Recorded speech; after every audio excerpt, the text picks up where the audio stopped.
I turned 27 on a Thursday in March, and the morning arrived with all the ceremony of any other workday. My alarm buzzed at 6:30. I showered, dressed in my usual business casual attire, and made coffee in the small kitchen of my Denver apartment. The space was modest but mine, a one-bedroom I had rented 3 years ago when I started working as an accountant for a regional healthcare company. Every piece of furniture, every dish, every thread of clothing had been purchased with money I earned myself. My phone sat silent on the kitchen counter as I ate toast and scrolled through emails. No messages, no missed calls. I told myself I did not care, that expecting anything different was foolish, but some small part of me, the part that still remembered being 7 years old and waking to homemade pancakes shaped like stars, kept glancing at the screen. By noon, I had reconciled 2/4 of financial statements and responded to a dozen interdepartmental queries. My coworker Jennifer brought cupcakes she had baked the night before, and the team sang a brief, awkward rendition of the birthday song in the break room.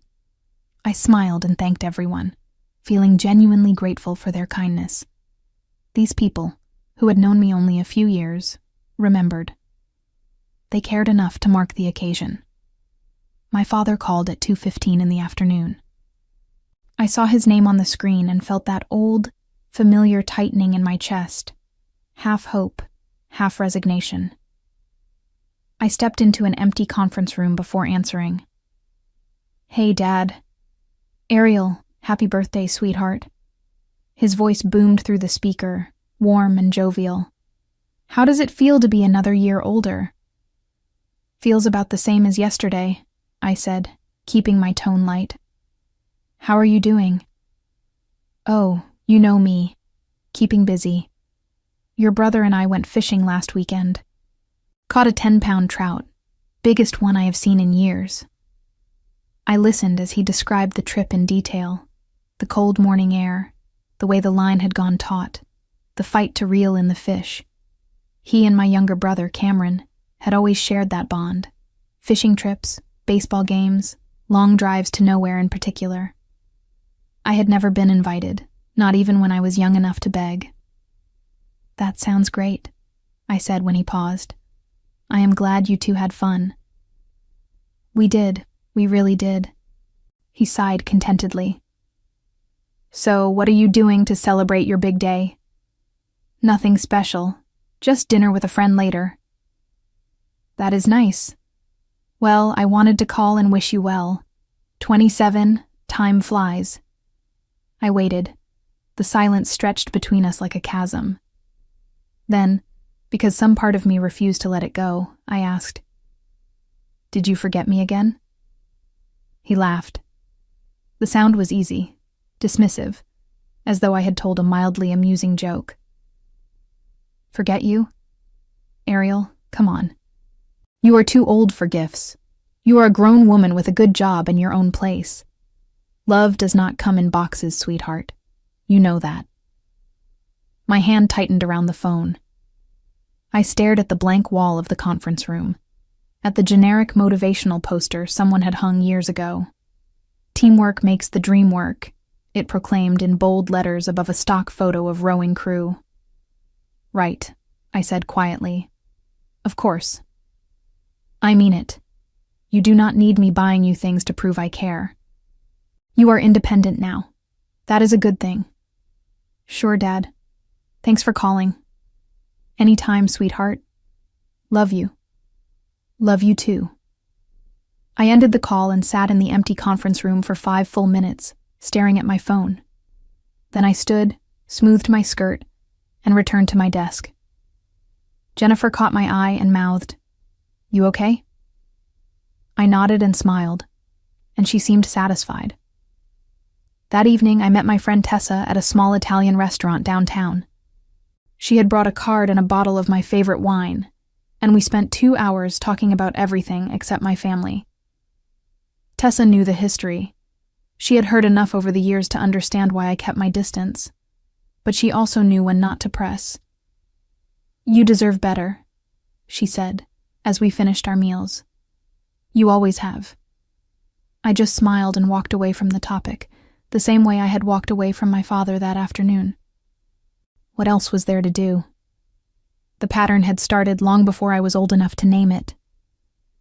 My mother left when I was 4, disappearing one autumn morning with nothing but a suitcase and a note that said she needed to find herself. I barely remembered her. Just fragments of a voice, the scent of lavender, a hand brushing hair from my face. My father never spoke about her after she left, as though erasing her from conversation could erase the pain. Cameron was born a year later, the result of a brief relationship my father had with a woman named Diane. She stayed long enough to recover from childbirth, then left as abruptly as my mother had. My father used to joke that he was cursed in love, but blessed in children. The joke never felt funny to me, especially as I watched him pour all his attention into my brother. Cameron was a sweet kid, affectionate, and eager to please. I did not resent him. Not really. It was not his fault that our father saw him as the son he had always wanted, the second chance to do things right. But watching them together, watching my father teach Cameron to tie fishing lures, to change the oil in a car, to throw a perfect spiral, created a hollow space inside me that grew wider each year. I learned early that love in our house was conditional, distributed unevenly, measured in moments I could not access. So I stopped asking for it. I focused on school, on grades, on building a future that did not depend on anyone's approval but my own. I graduated high school with honors, put myself through college with a combination of scholarships and part-time jobs, and landed my first real position 3 weeks after earning my degree. My father came to my college graduation. He sat in the back row and left before the ceremony ended, saying he had promised Cameron he would help him move into a new apartment that afternoon. I told myself it did not matter. I had already accepted that I would always come second. Cameron, for his part, seemed oblivious to the imbalance. He called me occasionally, usually when he needed advice or money. He was 24 now, still living at home, still figuring out what he wanted to do with his life. He had dropped out of 2 different colleges, worked a series of short-term jobs, and spent most of his free time gaming or hanging out with friends. My father supported him without question, paying his bills, making excuses for his lack of direction. "He just needs time to find himself," Dad would say, whenever I hinted that maybe Cameron should be encouraged to take more responsibility. "Not everyone figures things out as fast as you did." I stopped hinting. It was easier to stay silent, to keep my opinions to myself, to avoid the inevitable argument about how I was being too harsh, too judgmental, too unwilling to understand that people developed at different paces. The weeks after my birthday passed in their usual rhythm. I worked, I went to the gym, I met Tessa for coffee on Saturdays. Spring arrived properly, filling Denver with that particular light that made everything look new and possible. I bought plants for my apartment, small succulents that required minimal care but added life to the windowsills. I started taking a pottery class on Thursday evenings, something I had always wanted to try but never made time for. Life felt stable, predictable, safe. I had built it carefully, brick by brick, ensuring that my happiness did not depend on anyone who might suddenly decide I was not worth the effort. I had learned that lesson early and well. My father called occasionally, always with the same easy tone, the same casual questions about work and weather. He never asked if I needed anything. He never offered help. I had stopped expecting either. Cameron called more frequently, usually late at night, his voice slightly slurred from whatever he had been drinking.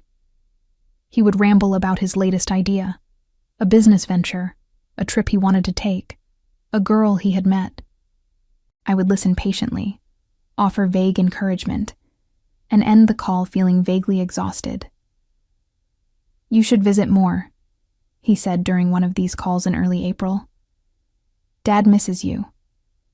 "I am sure he does," I replied, keeping my voice neutral. "I am serious. He talks about you sometimes, says he is proud of how independent you are." "That is nice to hear. You could come for dinner this weekend. I will cook." I declined politely, citing work obligations. The truth was simpler. I did not want to sit in that house, in that kitchen, where I had eaten so many silent meals, and pretend everything was fine. I did not want to watch my father and brother share inside jokes while I smiled from the periphery. I had built a life where I did not have to do that anymore, and I intended to keep it. The first week of May brought unseasonably warm weather and a series of complex audits at work that kept me late most evenings. I thrived in the busy season, finding satisfaction in the precision required, the way numbers told stories if you knew how to read them. My supervisor, a woman named Patricia who had worked in accounting for 30 years, frequently praised my attention to detail and offered hints that a promotion might be coming my way. "You have a gift for this," she told me one Thursday afternoon as we reviewed quarterly reports. "Most people see numbers as obstacles. You see them as puzzles worth solving." I thanked her and returned to my desk, feeling genuinely pleased. This was the validation I understood, earned through effort, measurable in results, untainted by the complicated dynamics of family obligation. Tessa and I met for dinner that Friday at a new Thai restaurant near her apartment. She worked as a graphic designer for an advertising agency and had recently been assigned to a major campaign for a national outdoor gear company. She talked animatedly about the project, her hands gesturing as she described the creative direction, the challenges of balancing client expectations with artistic vision. "You should come camping with us this summer," she said, as we shared pad thai and green curry. "A whole group is planning a trip to Rocky Mountain National Park in July. It would be good for you to get out of the city." "I will think about it," I said, meaning it. The idea of sleeping in a tent and hiking mountain trails appealed to the part of me that wanted to prove I could be adventurous, spontaneous, capable of joy that did not require careful planning. We were finishing our meal when my phone rang. I glanced at the screen and saw my father's name. I considered letting it go to voicemail. It was late, and I was enjoying the evening, but something in my gut told me to answer. "Hey, Dad, what is up?" His voice came through rough and strained, nothing like the jovial tone I was used to. "Ariel, oh, thank God you answered." I straightened in my seat, my stomach dropping. "What is wrong? Are you okay?" "I need your help." The words tumbled out fast, desperate. "Your brother, Cameron. He drained my account. Everything is gone." Tessa watched my face change, her expression shifting from curious to concerned. I held up one finger, asking her to wait, and stood from the table. "What do you mean, drained your account?" "He took it all, every dollar. I went to the bank this morning to pay bills and there was nothing. Nothing, Ariel. 40 years of savings. Gone." My mind raced through possibilities, trying to make sense of what he was saying. "How did he access your account?" "I gave him my banking information months ago. He said he needed to transfer some money for me, that it would be easier if he could do it directly. I trusted him. He is my son." "Did you call the bank?" "Yes, they said the transfers were authorized. He moved everything into a cryptocurrency account. I do not even understand what that means. The bank says there is nothing they can do." I walked toward the restaurant entrance, needing air, needing space to think. Outside, the evening was warm and clear, people walking past in groups, laughing, oblivious. Where is Cameron now? I do not know. He has not been home in 3 days. He is not answering his phone. "Ariel, I am scared. I do not know what to do. I have bills due next week. The mortgage is due. I cannot lose the house." The panic in his voice was real, raw, completely unlike anything I had ever heard from him. My father had always been the strong one, the one who had answers, who laughed off problems and insisted everything would work out fine. Hearing him like this felt fundamentally wrong, like the world had tilted on its axis. "How much did he take?" "Everything. Almost $200,000. My retirement fund, the savings account, the emergency fund. All of it." I closed my eyes, trying to process the number. $200,000, a lifetime of work, gone.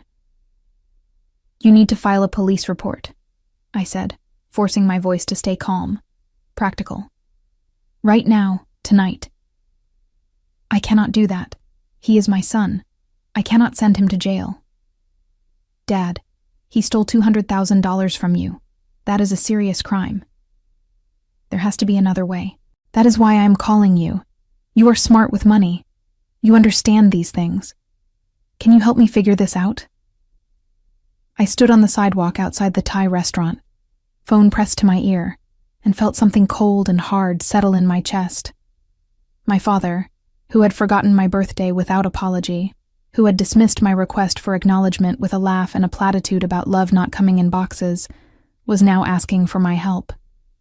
My brother, who had always been the golden child, the one who received unconditional support despite offering little in return, had betrayed that trust in the most devastating way possible. Please, Ariel, my father said, his voice breaking. I have no one else to turn to. You are all I have left. I thought about 27 years of being second choice, second thought, second rate. I thought about my own apartment, my own furniture, my own carefully constructed life built entirely without his help or interest. I thought about the birthday call, about his easy laughter, about the casual cruelty of his dismissal wrapped in wisdom he had never earned the right to dispense. Love does not come in boxes, I said quietly. You told me that. Remember? What? Or money. Love does not come in boxes or money. Those were your words, Dad. The silence on the other end stretched long enough that I wondered if the call had dropped. Then he spoke, his voice small and confused. Ariel, I do not understand. I need your help. I know you do, I said. But I am afraid I am too independent for this kind of thing. You said yourself that I do not need anyone.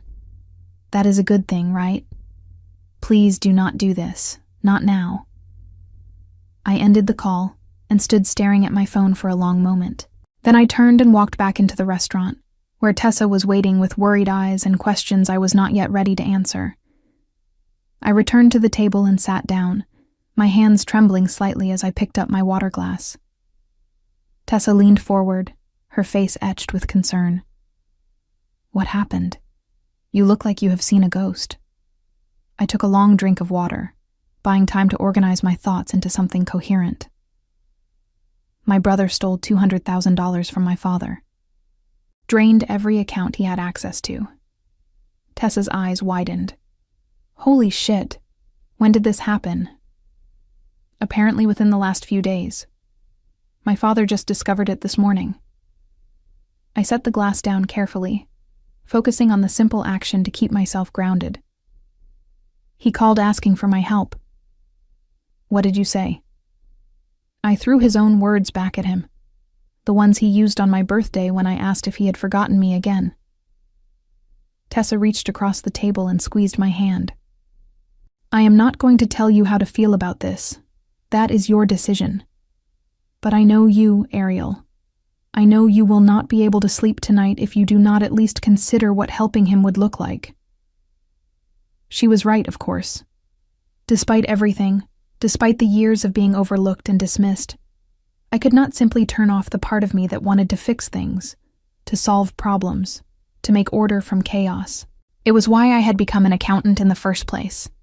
The satisfaction of taking something broken and making it work again. We finished our meal in relative silence, Tessa respecting my need to process. She paid the bill over my protests, insisting that I had enough to deal with without worrying about splitting a dinner check. We hugged outside the restaurant, and she made me promise to call her the next day. I drove home through streets that suddenly felt unfamiliar, as though the city itself had changed in the span of a single phone call. My apartment, when I finally closed the door behind me, felt too quiet. I changed into comfortable clothes, made tea I did not drink, and sat on my couch staring at nothing. My phone buzzed repeatedly, text messages from my father, each one more desperate than the last. Please call me back. I am sorry if I upset you. I need you. Your brother left a note. He said he needed the money for an investment opportunity. He promised to pay it back. The mortgage payment is due in 10 days. I do not know what to do. I read each message and set the phone face down on the coffee table. Then I opened my laptop and began researching cryptocurrency fraud, bank recovery procedures, legal options for victims of financial theft. I read for 3 hours, taking notes, building a mental framework of possibilities and limitations. The reality was harsh. Once money entered the cryptocurrency ecosystem, recovering it became exponentially more difficult. Transactions were designed to be irreversible. Even if my father filed a police report and Cameron was eventually caught, the money might be long gone, converted and moved through exchanges that operated in legal gray areas across multiple countries. But there were steps that could be taken. Immediate actions that might limit the damage or create a trail that law enforcement could follow.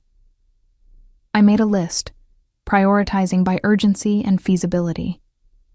At 2 a.m, I finally called my father back. He answered on the first ring. Ariel, thank God. I have been researching, I said, skipping any preamble. You need to do several things immediately. First, file a police report. I know you do not want to, but it is necessary for any chance of recovery. Second, contact your bank and formally dispute the transactions. Third, freeze your credit to prevent any additional fraud. Fourth, change all your passwords and security questions for every account you have. Okay, I can do that. Will you help me? I will send you written instructions with phone numbers and websites, but you need to handle the actual calls and filings. I cannot do this for you. What about finding Cameron?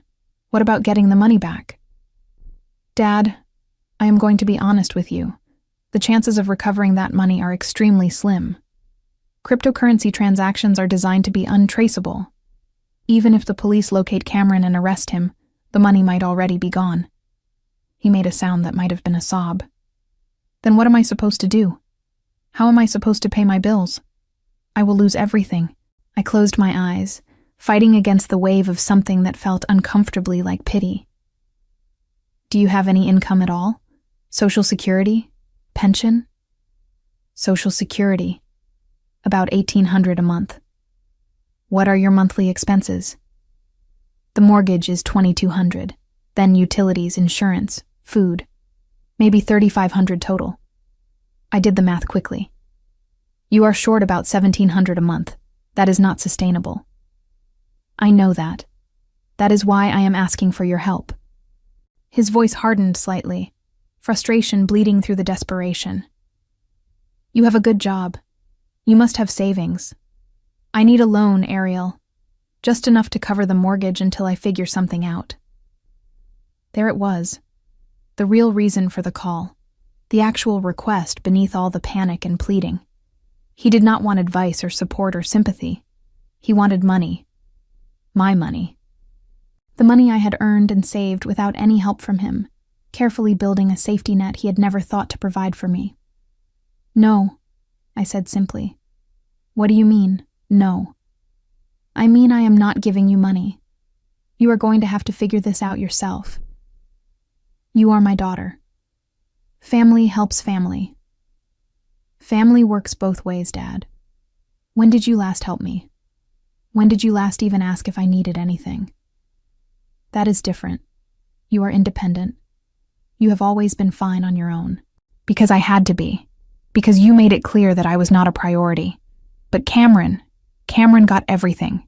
Your time, your attention, your trust, your money, and look where that got you.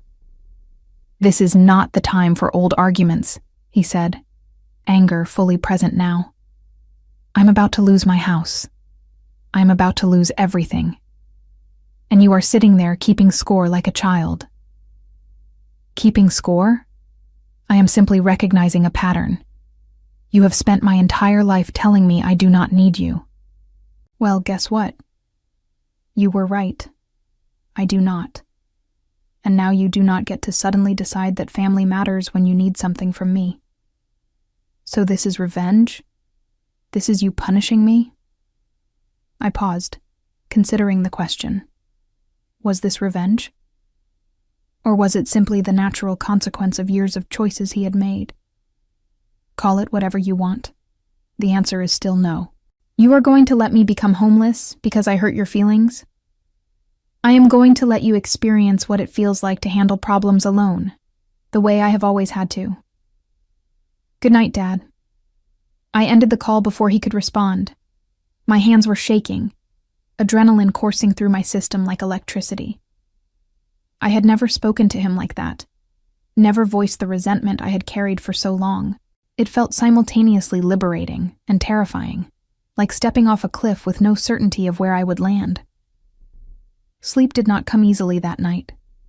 I lay in bed replaying the conversation, questioning my decision, wondering if I was being cruel or simply setting boundaries that should have existed all along. By the time morning arrived, I had not reached any satisfying conclusions, but I had achieved a certain clarity.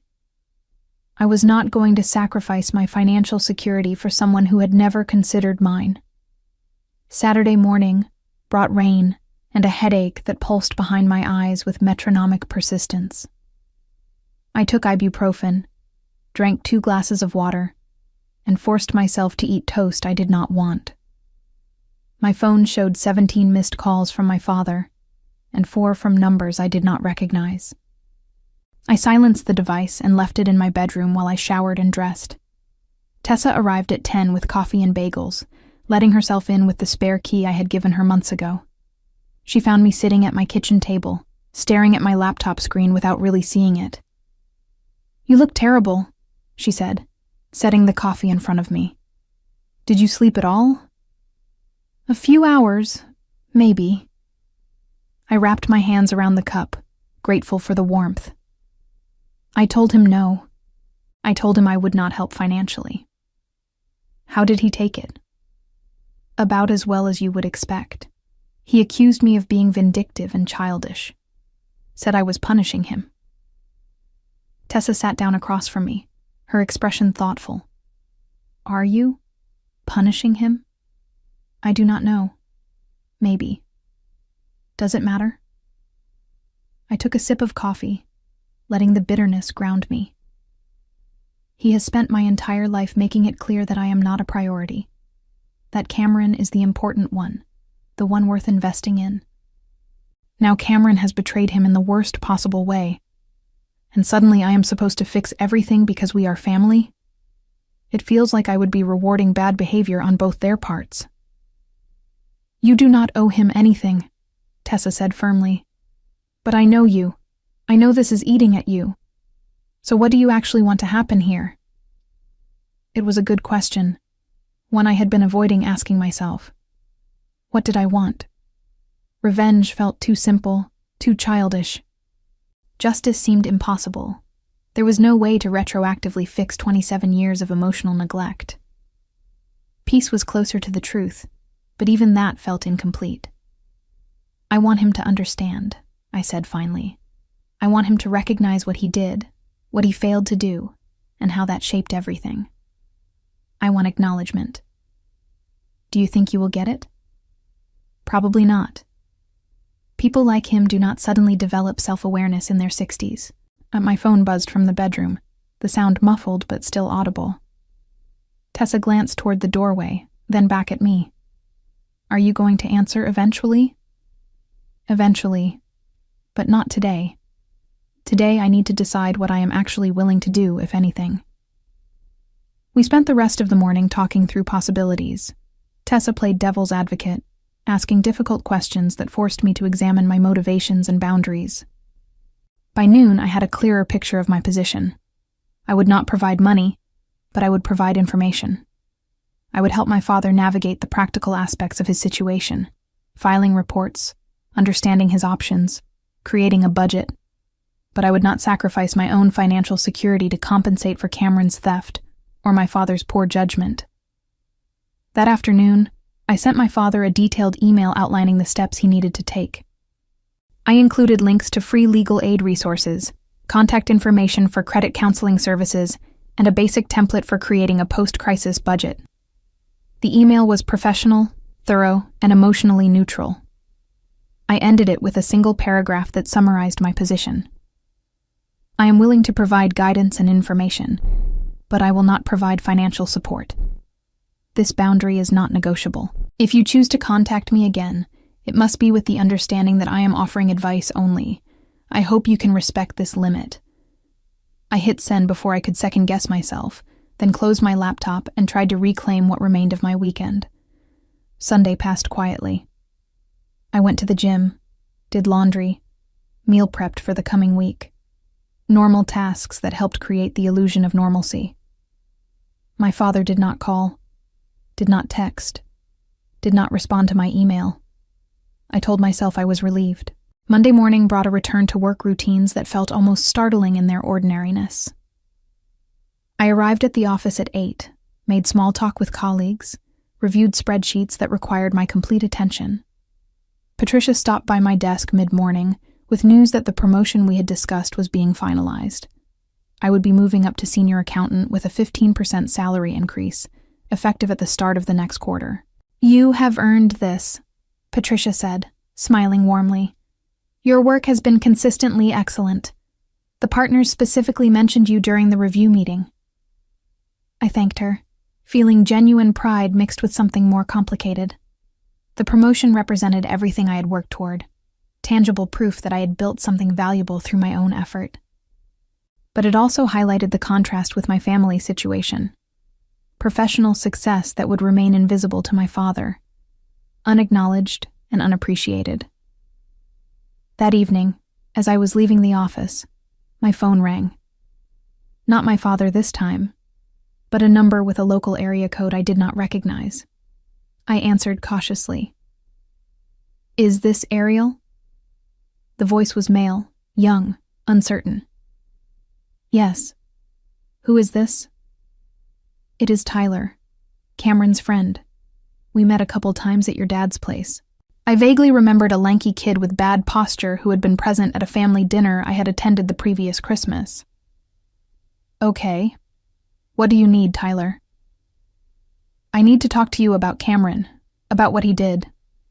Can we meet somewhere? I have information you should probably hear." My grip tightened on the phone. "What kind of information?" "Not over the phone, please. There is a coffee shop on 16th Street, the one near the bookstore. Can you meet me there in an hour?" Every instinct told me this was a bad idea, that getting further involved would only complicate an already messy situation. But curiosity won out, the same impulse that made me good at my job. The need to see all the data before making decisions. 1 hour, I agreed. I will be there. The coffee shop was moderately crowded when I arrived, filled with the after-work crowd seeking caffeine and Wi-Fi. I spotted Tyler immediately, sitting alone at a corner table, nervously shredding a napkin into strips. He looked thinner than I remembered, with dark circles under his eyes that suggested stress or lack of sleep or both. I ordered tea at the counter, then joined him at the table. "You wanted to talk." He glanced around as though checking for eavesdroppers, then leaned forward. Cameron did not act alone. The cryptocurrency thing, the theft. It was not his idea. Whose idea was it? There is this guy, Dominic. He runs what he calls an investment group, but it is basically a scam. He targets people with access to money and convinces them to invest in crypto schemes that never pan out. Cameron got involved with him about 6 months ago. I processed this information, fitting it into the larger puzzle. And Dominic convinced Cameron to steal from our father? Not directly, but he created this whole pressure situation. Told Cameron he needed to invest at least $200,000 to get in on a ground floor opportunity. Said it would triple in value within 3 months. Cameron believed him. He really thought he was helping your dad by making this investment. "That is still theft," I said flatly. "Good intentions do not erase the fact that he stole $200,000. I know that. But Cameron is in way over his head. Dominic has him convinced that if he goes to the police, the whole thing will collapse and he will lose everything. He is scared, Ariel. He is hiding because he does not know what else to do." "Why are you telling me this?" Tyler looked down at the shredded napkin, his jaw working. Because I am involved too. Dominic got me to invest $15,000, my entire college fund. My parents do not know yet. I'm trying to figure out how to tell them. But I thought maybe if you knew the whole story, you could help Cameron somehow. He talks about you sometimes, says you are the smart one, the one who has everything figured out. The irony was almost funny. Cameron, who had always been the golden child, saw me as the successful one. Meanwhile, I had spent years believing he had everything I lacked. Where is Cameron now? Staying with another friend. He is afraid to go home, afraid your dad will call the police. Our dad should call the police. This Dominic person needs to be stopped before he ruins more lives. But that would mean Cameron goes to jail too. Cameron made choices, bad ones. He needs to face consequences. I softened my tone slightly, seeing the genuine distress on Tyler's face. Look, I understand you are trying to help your friend, but enabling him to avoid responsibility is not helping. It is just delaying the inevitable. Tyler nodded miserably. I know. You are right. I just thought maybe there was another way. I left the coffee shop feeling heavier than when I arrived. The situation was more complicated than I had realized. Layers of manipulation and desperation creating a mess that would not be easily resolved. Cameron was not simply a thief. He was a victim too in his way, caught in a scheme that had exploited his weaknesses and his desperation for approval. But that did not change the fundamental truth. He had stolen money that was not his, and my father was suffering the consequences. The next 2 weeks unfolded with the surreal quality of a fever dream. My father called daily, sometimes multiple times, his messages alternating between desperate pleas and angry accusations. He had filed the police report as I had instructed, but Cameron had disappeared completely, and the investigation was moving at the glacial pace, typical of financial crimes without clear evidence or cooperative witnesses. I maintained my boundary, refusing financial help, but continuing to provide information and resources. I sent him the contact information for a reverse mortgage company that might allow him to tap his home equity. I researched payment assistance programs through his utility companies. I created a detailed budget that showed exactly how much he needed to cut his expenses to survive on Social Security alone. Each email I sent was met with complaints that I was being cold, heartless, more interested in teaching lessons than helping family. I did not respond to the accusations. Instead, I continued doing my job, meeting with Tessa, attending my pottery class, building my own life while the framework of my childhood family crumbled. 3 weeks after the initial call, Tyler contacted me again. This time, he wanted to meet with more urgency in his voice. Dominic is planning to leave the country, he told me over the phone. I overheard him talking about it with some other people in the group. He is taking all the money and disappearing. If we do not do something now, everyone loses everything. This is a matter for the police, I said. The police do not have enough evidence to arrest him yet. By the time they do, he will be gone. But I have access to some of his records. I have been keeping copies of everything because I had a feeling something was wrong. If someone who understands finance looked at them, they might be able to see the pattern, might be able to help the police build a case faster. I should have said no, should have maintained my distance, protected my own peace. But the part of me that solved puzzles, that found satisfaction in making sense of chaos, could not resist. Send me what you have. I will look at it. No promises beyond that. Tyler emailed me dozens of files that evening. Bank statements, transaction records, text message screenshots, scanned documents that outlined the investment scheme. I opened them on my laptop and immediately recognized the patterns. Dominic was running a classic Ponzi scheme, using money from new investors to pay returns to earlier participants, creating the illusion of profitability while systematically draining funds into his own accounts. The records Tyler had provided showed at least 30 different victims, people who had collectively invested over $3 million. Cameron's $200,000 was just one piece of a much larger operation. The scheme was sophisticated enough to avoid immediate detection, but sloppy enough that a forensic accountant could tear it apart with a few hours of focused analysis. I spent the entire night building a case file. I organized the documents chronologically, created spreadsheets tracking money flows, identified specific transactions that demonstrated fraud.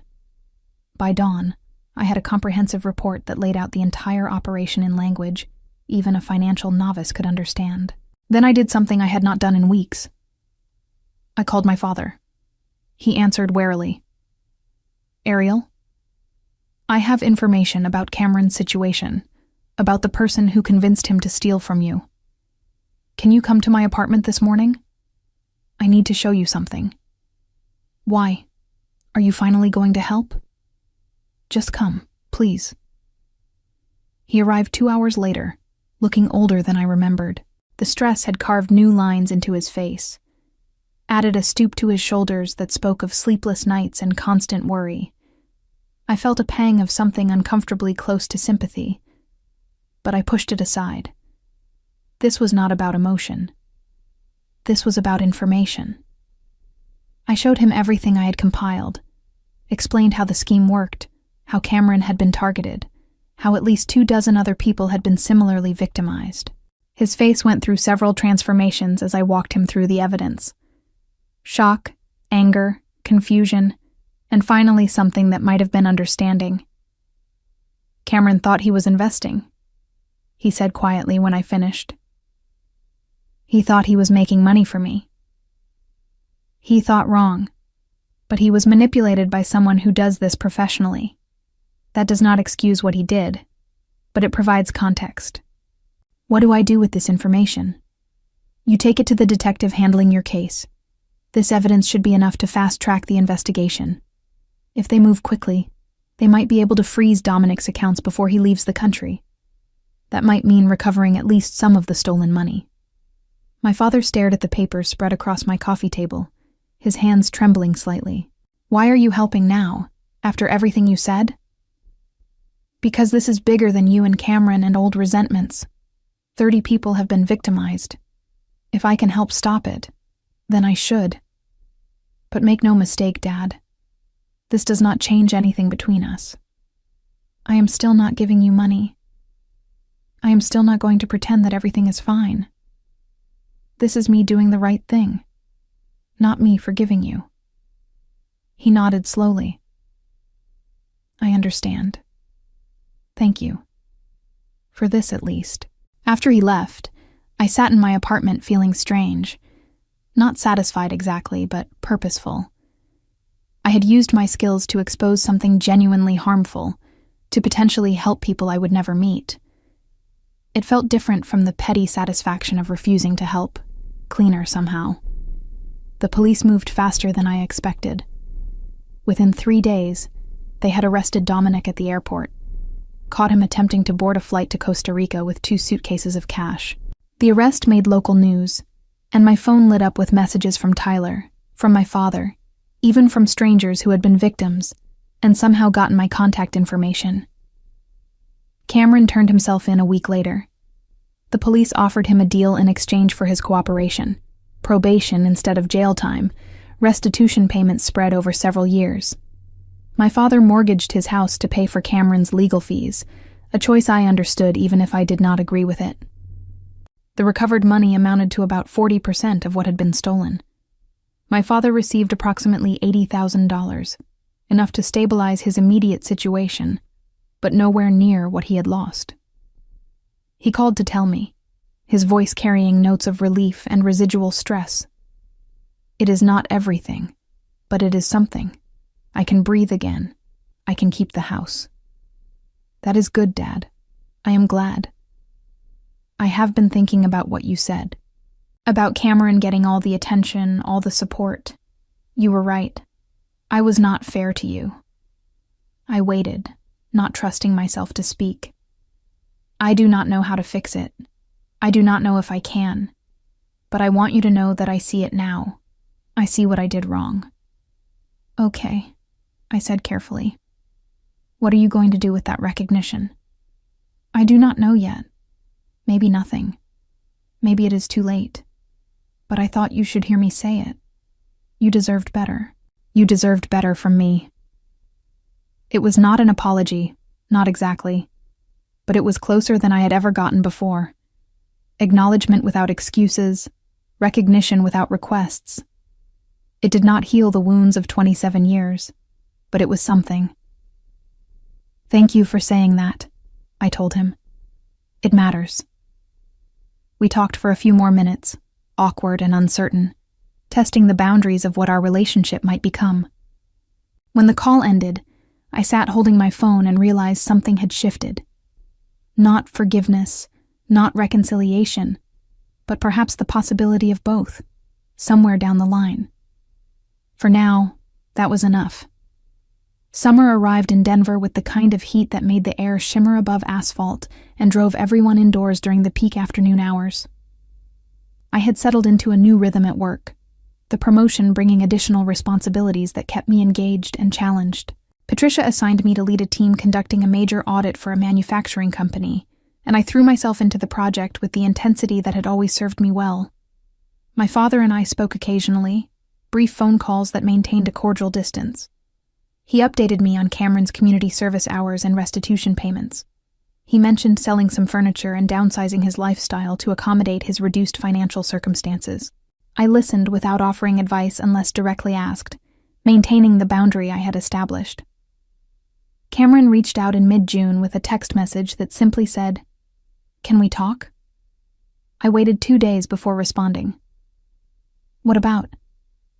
"I want to apologize, face to face. Will you meet me?"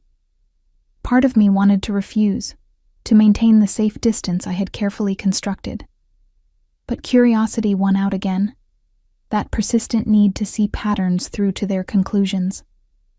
I agreed to meet him at a park near downtown, a neutral public space where the conversation could remain brief if necessary. He looked different when I saw him waiting by the fountain. Thinner, more subdued, lacking the easy confidence I remembered. He wore a plain t-shirt and jeans, his hair longer than usual, shadows under his eyes that spoke of troubled sleep. "Thanks for coming," he said as I approached. "I was not sure you would." I almost did not. I sat on a bench facing the fountain, leaving space between us. "You said you wanted to apologize." Cameron sat down, his hands clasped between his knees. "I messed up, completely. I know that now. I thought I was being smart, thought I was helping Dad by making this investment. Dominic made it sound so easy, so guaranteed.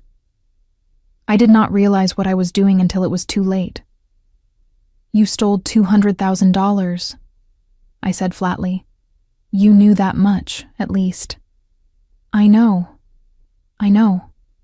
There is no excuse for that, but I genuinely believed I would be able to pay it back with interest within a few months. I thought Dad would never even need to know. I thought I would be the hero who solved all his retirement worries. I studied his face, looking for signs of manipulation or dishonesty, but saw only genuine regret. "Why did you need to be the hero? Dad already treated you like one." Cameron laughed bitterly.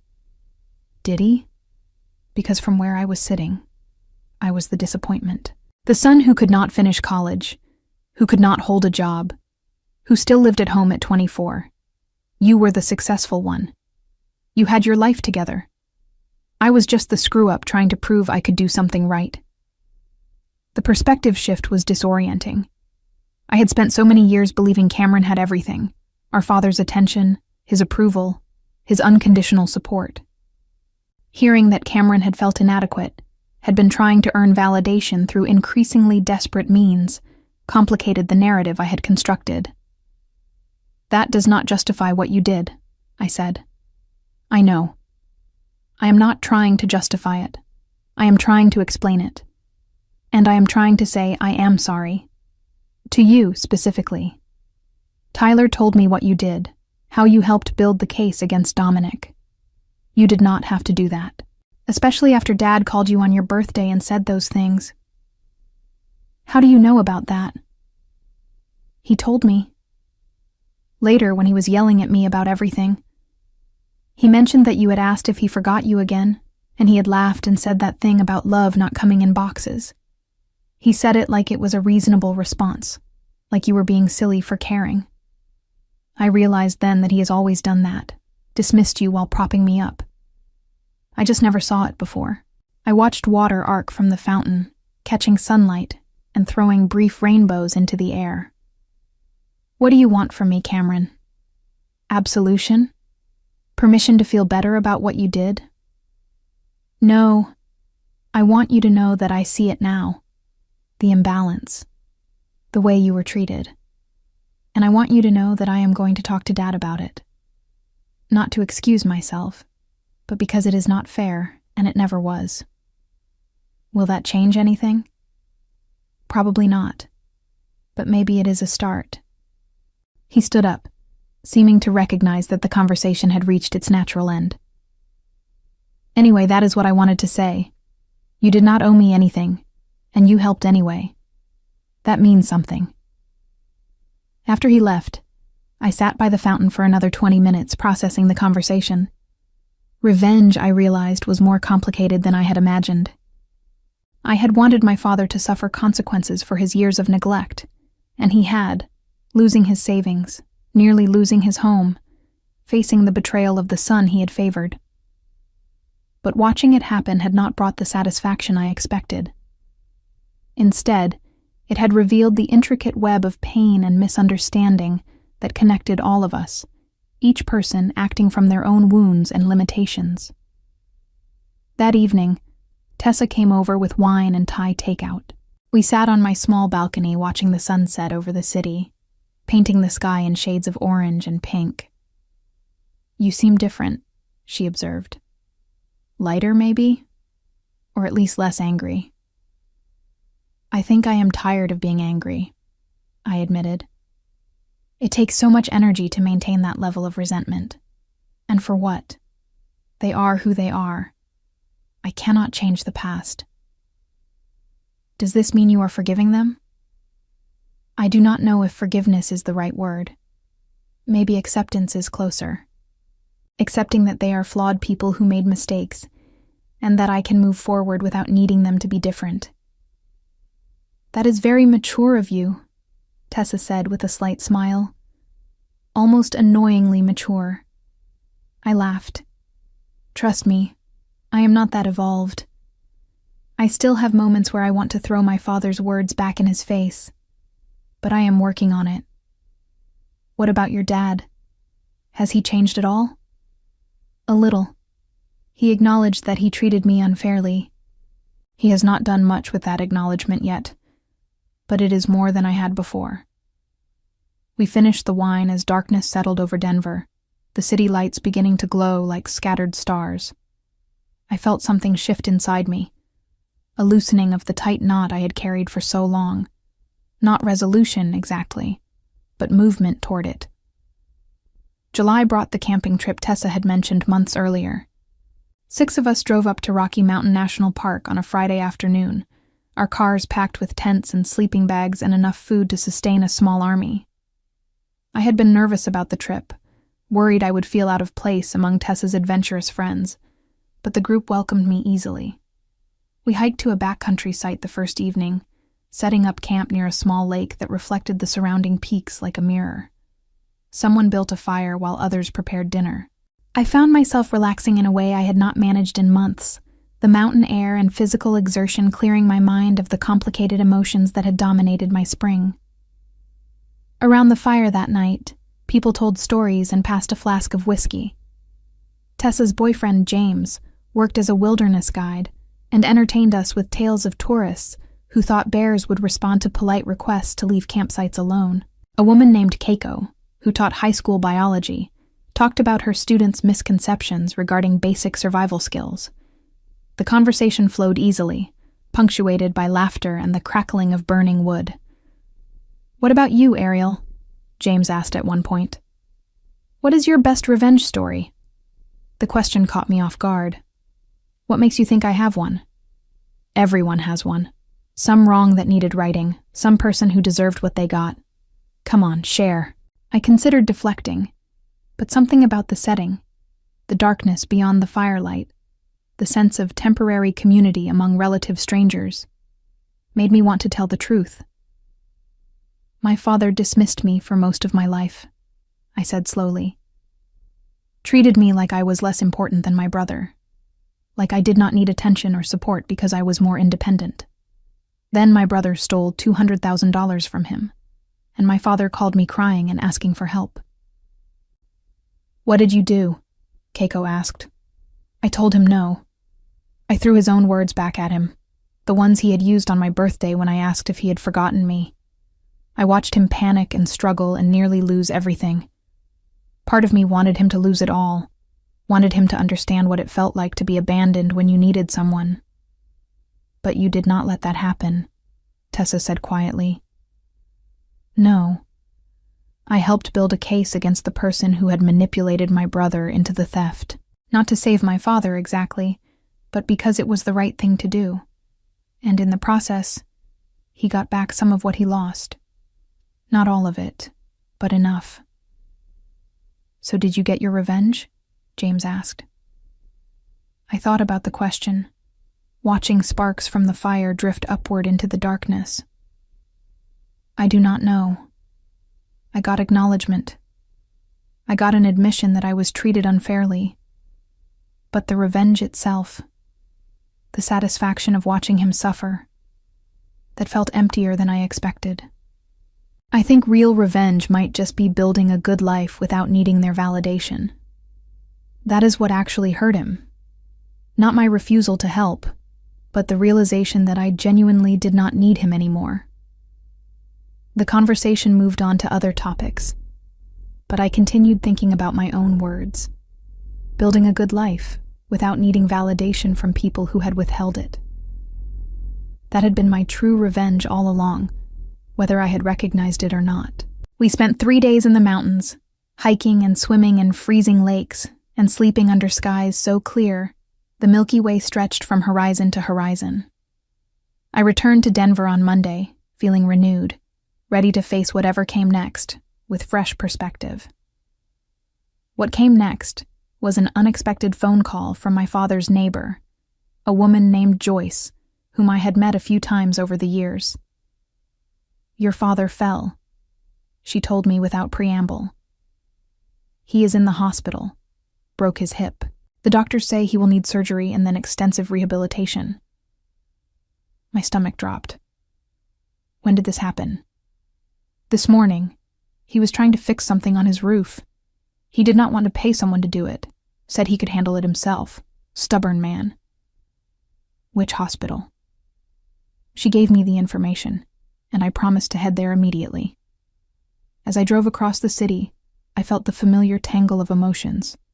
Worry mixed with frustration, concern layered over old resentments. He was my father, however complicated our relationship. I could not simply abandon him in a moment of genuine crisis. I found him in a room on the 3rd floor, his leg elevated and immobilized, his face drawn with pain despite whatever medication they had given him. He looked small in the hospital bed, vulnerable in a way I had never associated with him. "Ariel," he said when he saw me, "you came." Joyce called me. "What were you thinking, climbing on your roof at your age?" I needed to fix the gutter. Water was pooling near the foundation. I could not afford to hire someone. "You could have asked for help. You could have called me." "Could I? After everything? I thought you had made it clear you wanted distance." I pulled a chair close to the bed and sat down. "Distance, yes, but not complete abandonment. There is a difference." He studied my face for a long moment. "I do not know how to navigate this. Our relationship. I know I ruined it, but I do not know how to fix it." "Maybe you cannot fix it," I said. "Maybe the best we can do is build something new from here. Something honest, where we actually talk about the hard things instead of pretending everything is fine." "I am afraid I am too old to change that much." "Then maybe you stay the same, and I accept you as you are. Not because you deserve it, but because holding on to all this anger is exhausting. I am tired of being angry, Dad. I am tired of keeping score. His eyes grew damp, and he looked away toward the window. I was so focused on Cameron, on trying to give him what I thought he needed. I did not realize I was failing you in the process, and now I have failed both of you. He is facing criminal charges, and you do not trust me. Some father I turned out to be. You made mistakes. You are still making them. But you are also trying, in your limited way, to do better. That counts for something. We talked for another hour, covering ground we had never dared approach before. He told me about his own father, who had been distant and critical, and how he had sworn he would be different with his own children. He talked about my mother leaving, and how that had broken something in him that never fully healed. He admitted that he had projected his own fears onto me, seeing my independence as evidence that I did not need him, when really it was evidence that he had forced me to become self-sufficient too early. I told him about the years of feeling invisible, of watching him pour affection into Cameron while offering me only casual dismissal. I explained how his comment on my birthday had crystallized decades of hurt into a single sharp moment. I described the satisfaction and then the emptiness of refusing to help him when he asked. It was not a complete reconciliation. Too much history existed between us for that. But it was a beginning, an honest acknowledgement of the damage on both sides, and a tentative agreement to try something different. When visiting hours ended, I stood to leave. My father reached out and caught my hand. "Thank you for coming," he said. "And thank you for being better than I taught you to be. You figured out how to be strong and kind at the same time. I do not know where you learned that, but it was not from me." I squeezed his hand gently. "Maybe I learned it from necessity, but I am glad I did." The surgery went well, and my father began the long process of rehabilitation. I visited twice a week, bringing books and groceries and occasionally just sitting with him while he complained about the physical therapy exercises. Cameron visited too, awkward at first, both of us navigating this strange new dynamic where none of the old patterns quite fit anymore. One evening in late August, the three of us sat together in my father's living room. He was home from the rehabilitation center, mobile with a walker but still needing assistance with daily tasks. Cameron had moved back in temporarily to help, an arrangement that clearly strained both of them, but seemed necessary under the circumstances. "I have been thinking," my father said during a lull in conversation, "about selling the house. It is too big for me now, and the maintenance is becoming impossible. I could buy something smaller, maybe a condo, and use the extra money to pay back what Cameron still owes and have something left for retirement." "Are you sure?" I asked. "This house has been yours for 30 years. "It is just a building. I'm tired of being trapped by it. Time to let go of some things." He looked at both of us, his expression serious. "I owe you both apologies. Real ones. Not just vague acknowledgments. Ariel, I am sorry for making you feel like you did not matter, for treating your accomplishments as less important than Cameron's potential. Cameron, I am sorry for enabling your worst impulses, for making you think love meant never facing consequences. I failed both of you in different ways, and I am sorry." The words hung in the air, simple and insufficient, but also genuine. Cameron nodded, emotion working across his face. I felt something in my chest loosen, not forgiveness exactly, but release. "Thank you," I said. "That means something." We talked late into the evening, the three of us slowly building a new understanding. It would never be perfect. We would never get back the years that were lost to misunderstanding and hurt. But we could move forward, carefully, and with realistic expectations. Over the following months, my father sold the house and moved into a small 2-bedroom condo closer to downtown. Cameron found a job as a warehouse supervisor and moved into his own apartment. The restitution payments would take years to complete, but he was making them consistently, rebuilding his life one careful step at a time. I continued with my own life, the promotion leading to new opportunities and challenges at work. Tessa and I planned another camping trip for the next summer.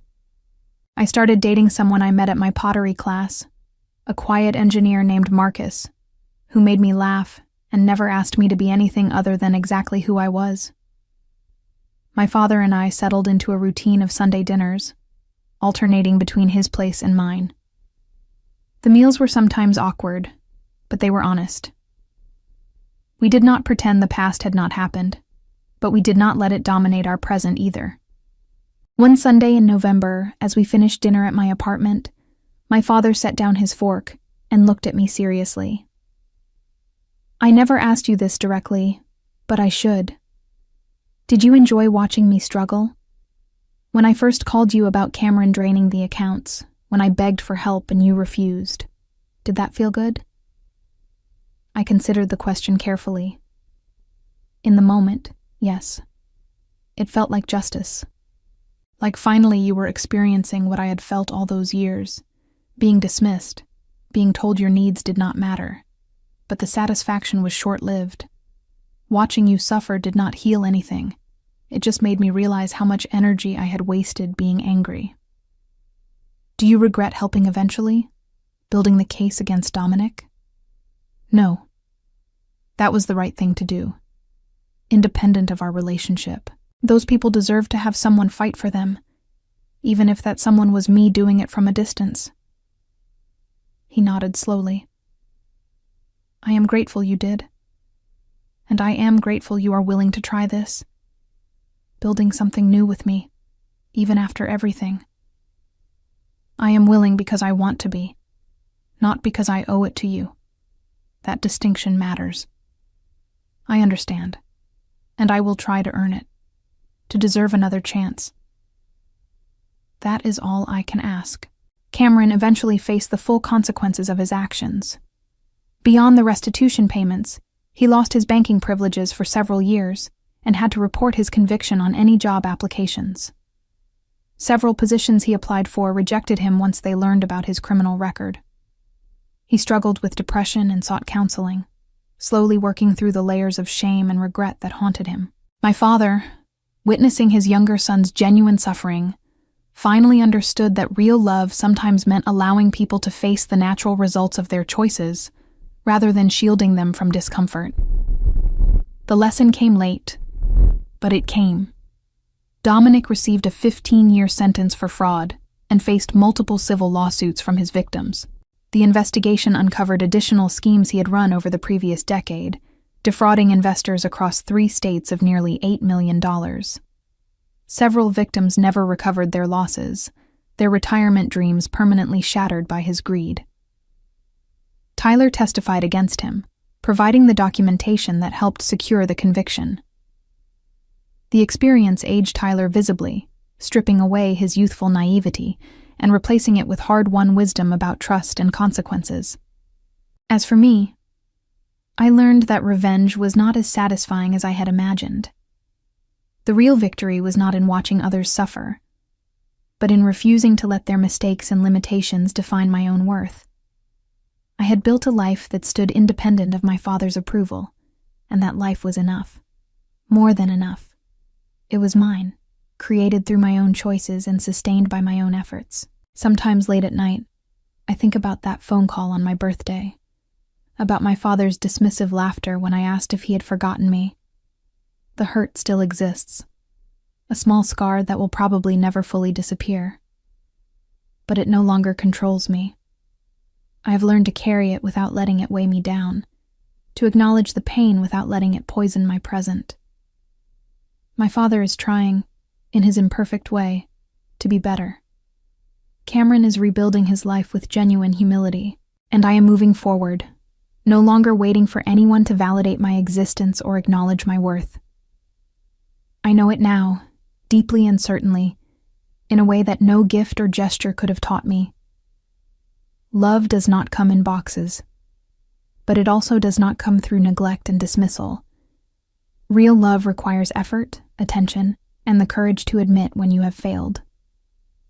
My father is learning that now, slowly and painfully. I learned it years ago, out of necessity, and that might be the greatest revenge of all, becoming the person I needed when no one else was willing to be.